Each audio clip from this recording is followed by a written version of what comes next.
Shalom Ubrajot, paz y bendiciones. Que el Altísimo Todopoderoso les bendiga y les guarde en el nombre y mérito del Mesías Yeshua.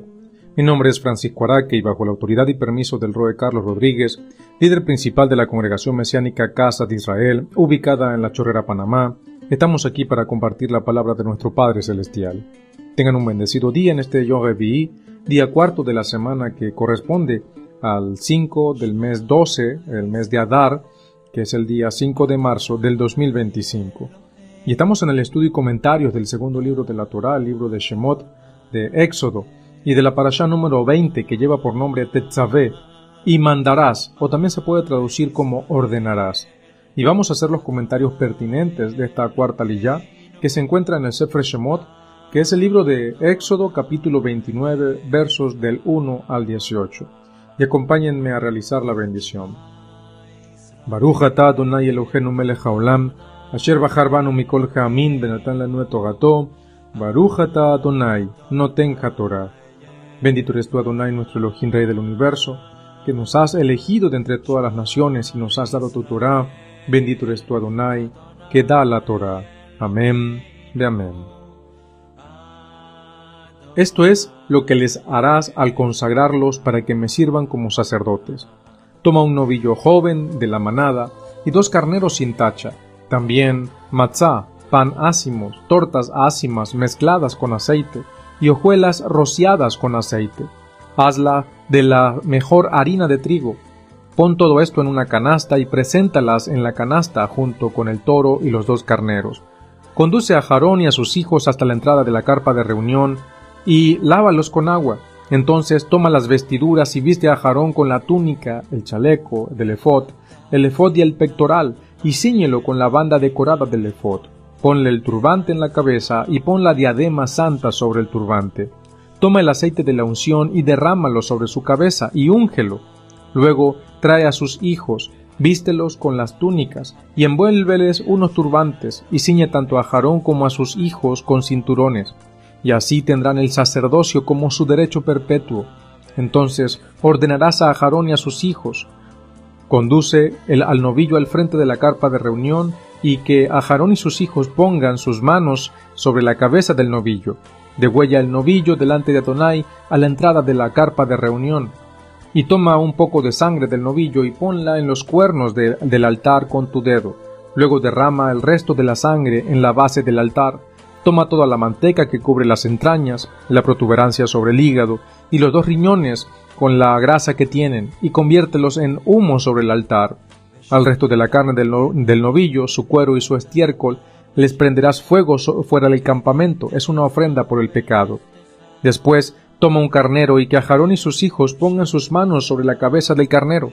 Degüella el carnero y toma su sangre y rocíala contra todos los lados del altar. Corta el carnero en secciones, lava sus entrañas y patas y ponlas con sus pedazos y su cabeza.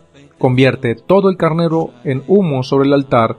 Es una ofrenda quemada para Adonai, un aroma grato, una ofrenda al fuego para Adonai. Baruch atah Adonai, Eloheinu melech haolam, asher natan lanu Torah emet, bechaye olam natan betocheinu. Baruch atah Adonai, noten haTorah. Bendito eres tú, Adonai, nuestro Elohim, Rey del universo, que nos has dado la Torá de verdad y que implantaste vida eterna dentro de nosotros. Bendito eres tú, Adonai, que da la Torá. Amén de amén. Amada familia, esta porción de la Torá que corresponde a la cuarta liyá de la parashá Tetzavé tiene una profunda enseñanza sobre la consagración del sacerdocio de Aarón y de sus hijos. En ella se describe con detalle cómo Elohim ordena el proceso de consagración para Aarón y sus descendientes, para que ellos pudieran servirle en el Mishkan, en la carpa de reunión, y más tarde en el Bet HaMikdash, en el templo. Y es una porción que nos revela la importancia de la santidad, la importancia de la obediencia, y sobre todo esa pasión y esa entrega a las instrucciones divinas, y a la relación especial entre Elohim y su pueblo a través del sacerdocio. Y vamos a tratar de desglosar estos pasajes con un enfoque un poco más detallado o quizás un poco más completo. Vemos, por ejemplo, comenzando en los 2 primeros versos del capítulo 29, dice: y esto es lo que les harás al consagrarlos para que me sirvan como sacerdote. Toma un novillo joven de la manada y 2 carneros sin tacha, matzá, tortas de matzá o tortas ácimas y mezcladas con aceite, y hojuelas rociadas con aceite, hazlas de la mejor harina de trigo. Y en estos dos pasajes, primeros pasajes de este capítulo, nuestro Padre instruye a Moshe sobre lo que debe ser utilizado en la ceremonia de consagración del sacerdocio. Un aspecto clave es la pureza de los animales y los alimentos que deben ser ofrecidos. El novillo y los carneros deben ser sin tacha, lo que significa que no deben tener defectos ni imperfecciones. Y este requisito no solo refleja el principio de ofrecer lo mejor a Elohim, sino también la necesidad de pureza en el servicio y la adoración. La ofrenda debe ser perfecta, como un reflejo de la perfección y de la santidad de Elohim mismo. Los matzot y las tortas ácimas, las tortas sin levadura, son una parte esencial de este sacrificio. El pan ácimo o el pan sin levadura, como se menciona en Pesaj, también conocida como la fiesta de la Pascua, simboliza la pureza y la liberación de la esclavitud del pecado. El aceite, que acompaña tanto al pan como a las tortas, también simboliza la unción y la presencia del Espíritu de Elohim, que es indispensable para la consagración del sacerdocio. La harina de trigo de alta calidad indica la pureza y la dedicación de la ofrenda. Luego vemos ya en los pasajes 3 y 4 que este acto de poner los sacrificios en la canasta y presentarlos simboliza la dedicación de todo lo que es material, de todo lo que le pertenece a la vida humana, dedicándolo a Elohim. El lavado de Aarón y sus hijos representan una purificación física que refleja una limpieza interna, un renacer espiritual, necesario para estar en la presencia de Adonai. Y esta purificación prefigura el concepto de limpieza que se requiere para acercarse a la santidad, una lección profunda que perdura hasta hoy. Recordemos que uno de los conceptos bíblicos, incluso de los conceptos del antiguo Medio Oriente, era que al pasar por las aguas siempre eso significa una nueva criatura, una nueva creación. Al ser lavados a través del agua, esto representa una nueva creación, un nacer de nuevo para el sacerdocio de Aarón y sus hijos en este momento, en esta escena de consagración.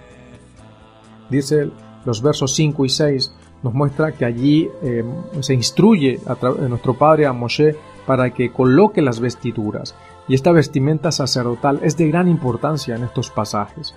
Como hemos enseñado, cada prenda tiene un significado profundo. El efod, que es un tipo de chaleco, el pectoral, que está diseñado para llevar las 12 piedras preciosas representando a las 12 tribus de Israel. Todo esto, como ya lo hemos mencionado en las anteriores aliyot, tienen un simbolismo muy fuerte. Aarón, al vestir estas prendas, asume su rol de intercesor entre Elohim y el pueblo. La diadema, el tzid, que está la diadema santa en su turbante, resalta que Aarón está siendo consagrado de manera exclusiva para el sacerdocio, para el servicio divino. También siguen los pasajes, ya hablando en el versos 7 y 9, y nos habla de la unción con aceite, y es un acto crucial que señala la elección divina de Aarón y de sus hijos. Y esto tiene que ver con el verbo de ungir, que es mishha, que está relacionado con el concepto de consagración para un propósito específico. En la aliyá anterior estuvimos hablando acerca de este concepto, e incluso estuvimos hablando de la unción del Mashiach. Pero acá en este proceso de consagración, este acto de unción, lo separa a Aarón y a sus hijos del resto del pueblo y los dedica exclusivamente para el servicio en el Mishkan y posteriormente en el templo, a todo linaje de Aarón. Es importante notar que el sacerdocio no es un privilegio personal, sino un derecho perpetuo, que implica una responsabilidad ante nuestro Creador y Padre y ante el pueblo. Los sacerdotes no son solo servidores, sino también guardianes de la santidad del pueblo. Ya en los versos 10 al 14 se habla acerca de el acto de colocar las manos, el acto de colocar las manos sobre la cabeza del novillo por parte de Aarón y sus hijos. Y esto representa una transferencia simbólica de los pecados del pueblo a este animal que es sacrificado en lugar de ellos. La sangre que se coloca sobre los cuernos del altar y el resto que se derrama en la base simboliza la purificación y la reconciliación entre el pueblo con Elohim. La sangre es un elemento central en la liturgia sacrificial, ya que la vida del ser humano es representada por la sangre, y es a través de la sangre que se establece la expiación. Siguiendo con esta liyá, en los versos 15 al 18, se nos habla del sacrificio del carnero. Y aquí continúa la ceremonia de consagración. El acto de rociar la sangre del carnero sobre el altar, una vez más simboliza la purificación y la santificación. El sacrificio completo del animal representa la entrega total y la devoción completa al Todopoderoso, lo cual es un principio esencial en la vida espiritual, la entrega total y sin reservas. Amada familia, esta porción de la Torá enseña sobre la necesidad de pureza y consagración para aquellos que sirven en los asuntos de Adonai, en cada uno de nosotros. El sacerdocio tiene un propósito muy claro: interceder por el pueblo y mantener la santidad en el campamento. Los sacerdotes no solo eran intercesores, sino también modelos de obediencia a Elohim y de respeto por los procedimientos sagrados establecidos. En el contexto del Mishkan, estos sacrificios tenían un rol central para mantener la relación entre Elohim y su pueblo. En el Bet Hamidash, en el templo, el sacrificio y la consagración continuaban siendo fundamentales, mostrando que la presencia divina requiere de una santidad especial y que el sacrificio es una forma de acercarse a Él, purificando al individuo y a la comunidad. Aunque no podemos forzar una conexión, es interesante notar que, así como Aarón y sus hijos fueron consagrados para servir como sacerdotes intercesores, nuestro Mashiach cumple ese rol de nuestro sumo sacerdote, pero no para este mundo, sino para el mundo celestial, delante del Todopoderoso. Él intercede por nosotros ante Elohim. La ceremonia de consagración prefigura la pureza y el sacrificio que el Mesías ofreció por nosotros, no solo a través de los sacrificios del Mishkan, sino de su propia vida. Los sabios judíos explican que el sacrificio de los animales y la unción de los sacerdotes no es un acto de simple formalidad, sino una manera profunda de mantener la santidad en la vida diaria de Israel. Los sabios resaltan la importancia de la limpieza y la consagración como una manera de recordar que todo lo que hacemos, incluso el servicio en el Mishkan, debía ser hecho con reverencia y en cumplimiento de los mandamientos de Elohim.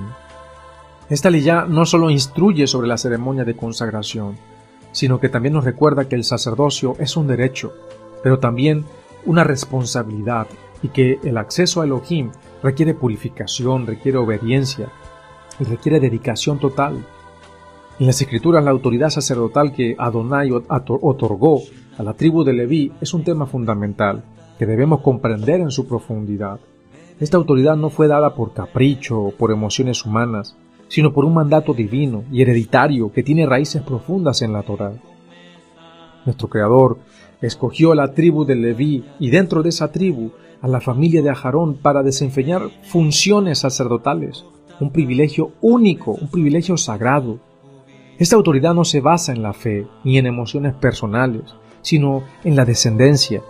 Por ejemplo, en el libro de Esdras, capítulo 2, versos del 61 al 63, encontramos un claro ejemplo de cómo la descendencia era un criterio indispensable para el sacerdocio. Dice de la siguiente manera: y de los hijos de los sacerdotes, los hijos de Javayá, los hijos de Cos, los hijos de Barzilai, el cual tomó mujer de las hijas de Barzilai Galadita, y fue llamado por el nombre de ellas. Estas buscaron su registro de genealogía y no fue hallado, y fueron excluidos del sacerdocio. Y el gobernador les dijo que no comiesen de las cosas más santas hasta que hubiese sacerdote para consultar con Urim y Tumim.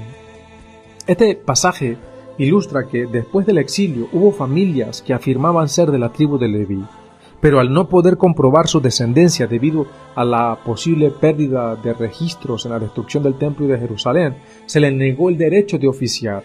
Aquí se nos enseña que el sacerdocio no es algo que se pueda heredar por deseo, por conveniencia, por simple y llanamente porque la persona cree que es levita. No, sino que debe basarse en una genealogía legítima y también reconocida. A lo largo de la historia de Israel, vemos que algunos intentaron usurpar la autoridad sacerdotal que Adonai había delegado exclusivamente a los levitas. Este es un error grave, pues al hacerlo no solo desobedecen un mandato divino, sino que se exponen a la disciplina de Adonai. Un ejemplo claro de esto se encuentra en el relato del rey Usías.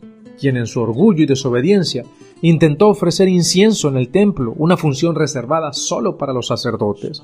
Y eso lo encontramos en 2 de Crónicas, capítulo 26, versos del 16 al 21. Leemos: Pero cuando él fue fuerte, su corazón se enalteció para su ruina, y cometió una grave ofensa contra Adonai su Elohim, entrando al templo de Adonai para quemar incienso sobre el altar del incienso. Y el sacerdote Azarías, con 80 sacerdotes valientes de Adonai, lo siguieron y se le opusieron, diciéndole: No te corresponde a ti, Usías, quemar incienso a Adonai, sino a los sacerdotes, hijos de Aarón, que han sido consagrados para quemar incienso. Sal del santuario, porque has transgredido, y no te será para honra delante de Adonai. Al persistir en su desobediencia, si continuamos leyendo, este rey fue castigado por Adonai con lepra, un castigo severo que dejó una marca en su vida. En ese mismo instante le salió lepra en la frente. Pueden seguir o pueden continuar el relato, la narrativa bíblica, en el capítulo 26 de 2 de Crónicas. Este relato demuestra de manera clara que incluso los reyes de Israel, que tenían una autoridad significativa, no podían usurpar las funciones de los sacerdotes, mucho menos la del Cohen Gadol, la del sumo sacerdote. Y es importante comprender que el sacerdocio levítico no ha sido abolido. Nuestro Mashiach no vino a abolir la Torá, sino que este sacerdocio ha quedado suspendido por falta de condiciones, la destrucción del templo en el año 70 después de Mashiach, y debido a que la incredulidad del pueblo, los reclamos mesiánicos de Yeshua, el Eterno suspendió las funciones sacerdotales y hasta que Él mismo disponga lo contrario. Sin embargo, este sacerdocio levítico sigue siendo una función vital dentro del pueblo de Israel, y su regreso será parte del cumplimiento incluso de las promesas de Adonai. Como discípulos del Mashiach debemos recordar que su sacerdocio, que el sacerdocio de nuestro Mesías, no está vinculado directamente a la familia de Aarón, sino que el sacerdocio de Mashiach, que es directamente delante de la presencia del Eterno en el cielo, complementa y cumple las funciones del sacerdocio levítico. Nuestro Mesías Yeshua es nuestro sumo sacerdote ante el trono de Adonai, y es a través de él que todos los creyentes gentiles e israelitas somos parte del sacerdocio real que Adonai ha establecido. La enseñanza que surge de estos pasajes es clara. No debemos usurpar la autoridad que Adonai ha delegado a cada uno de nosotros en nuestras comunidades, a nuestros Robanim, a nuestros Morim, a los líderes de las comunidades. Cada miembro dentro del reino de Elohim tiene un papel específico, y es crucial que reconozcamos y respetemos las funciones y roles dentro de su reino. Si intentamos tomar para nosotros lo que no nos corresponde, estamos desafiando la voluntad de Elohim y exponiéndonos a consecuencias severas, como las que vimos en el caso del rey Usías. Es fundamental que, como parte del pueblo de Adonai, busquemos constantemente conocer cuál es nuestro rol en su reino. No debemos dejarnos llevar por nuestras emociones o deseos personales, sino preguntar a nuestro Padre Celestial cuál es nuestra función, cuál es nuestro llamamiento dentro de su propósito eterno. El respeto a las autoridades y el entendimiento de los roles establecidos por Elohim es esencial para que podamos vivir en armonía con su voluntad. Hoy, más que nunca, necesitamos recordar que las autoridades espirituales dentro del pueblo de Israel y en el reino de Elohim deben ser respetadas. Nadie tiene derecho a usurpar las autoridades, en este caso de los levitas, de los sacerdotes, ni de los sumos sacerdotes, y tampoco nadie tiene derecho de usurpar las autoridades de nuestras congregaciones, de nuestros Roanim, de nuestros Morim, de nuestros pastores, de nuestros maestros, de nuestros líderes, pues incluso estas autoridades han sido otorgadas por Adonai a través de nuestro mismo Mesías Yeshua. En este caso, el sacerdocio levítico tiene un lugar en el plan de Elohim, pero debemos comprender que el sacerdocio de nuestro Mesías es el que nos permite a nosotros, los que venimos de la gentilidad, ser injertados, participar de las promesas de Israel. Respetemos los roles dados por Elohim y no caigamos en el error de usurpar lo que no nos pertenece. Sigamos el ejemplo de humildad y de obediencia de nuestro Mesías, y busquemos siempre estar en la voluntad de Adonai. Que cada uno de nosotros pueda encontrar su lugar dentro del reino y que nunca busquemos tomar para nosotros lo que no nos corresponde. Que respetemos las autoridades establecidas por nuestro Padre y sigamos con reverencia el camino que Él nos ha trazado. Amada familia, al reflexionar sobre esta porción de la Torá, no nos sorprende cómo nuestro Padre Celestial en su infinita sabiduría establece un sistema tan detallado, tan reverente para que su pueblo se acerque a Él. ¿No es esta una lección profunda de obediencia y consagración que nos invita a purificar nuestras vidas, no solo de manera externa, sino también en lo más profundo de nuestro ser? Los sacrificios y las ofrendas, como vimos, no eran meros actos rituales, sino un reflejo de la necesidad de santidad y pureza en todos los aspectos de nuestra vida. ¿Y acaso no es también un recordatorio para nosotros en la actualidad de que nuestra dedicación a Elohim debe ser total y sin reservas? Así como Aarón y sus hijos fueron consagrados para un propósito divino, ¿no somos nosotros en nuestra fe llamados a ser apartados y consagrados para reflejar la santidad de Elohim en todo lo que hacemos? La consagración de Aarón y su familia prefigura el sacrificio y la pureza que nuestro Mesías, Yeshua, nuestro sumo sacerdote, presentó ante Adonai. Él, siendo el perfecto intercesor, no solo nos purifica, sino que nos justifica ante la presencia de Elohim. Como el sumo sacerdote que se presentaba con vestiduras santas, ¿acaso nuestro Mesías no se presenta ante el Padre como nuestro intercesor eterno, asegurando nuestra redención con su propia sangre? Es Él quien, a través de su sacrificio, ha hecho posible nuestra purificación. El acceso a la presencia de Elohim ya no depende de derramamiento de sangre de animales, sino de la justicia que encontramos en el Mesías. ¿No es esta la razón por la que debemos mirarlo constantemente, no como un sacerdote de este mundo, sino como el sumo sacerdote ante Adonai? Al igual que la consagración de Aarón representaba la pureza ante la presencia divina, el sacrificio sangriento de nuestro Mesías nos permite ser purificados, ser justificados ante el trono de Adonai. Que no olvidemos nunca, amada familia, el Mesías es nuestro sumo sacerdote ante Adonai, y en Él somos justificados, somos limpios y recibidos con gracia en la presencia del Todopoderoso. Esta es la esperanza que nos sostiene, la inspiración que nos guía y la luz que nos ilumina. Que nuestra vida, como la de Aarón, sea una ofrenda pura y agradable ante el Altísimo, y como nuestro Mesías nos presentemos en la presencia de nuestro Padre, pero solamente lo podemos hacer a través de los méritos y el nombre del Mesías Yeshua, por quien damos gracia a nuestro Padre, gloria a Él y adoración a nuestro Padre que está en el cielo. Y como lo dice la bendita palabra, Sof davar hakol nishma, et Elohim ira, be'ed mitzvotav shemor, kize kol ha'adam. El fin de todo discurso, después de haberlo oído todo, es este: teme Elohim y guarda sus mandamientos, porque esto es el todo del hombre. Shalom ubrajot, paz y bendiciones.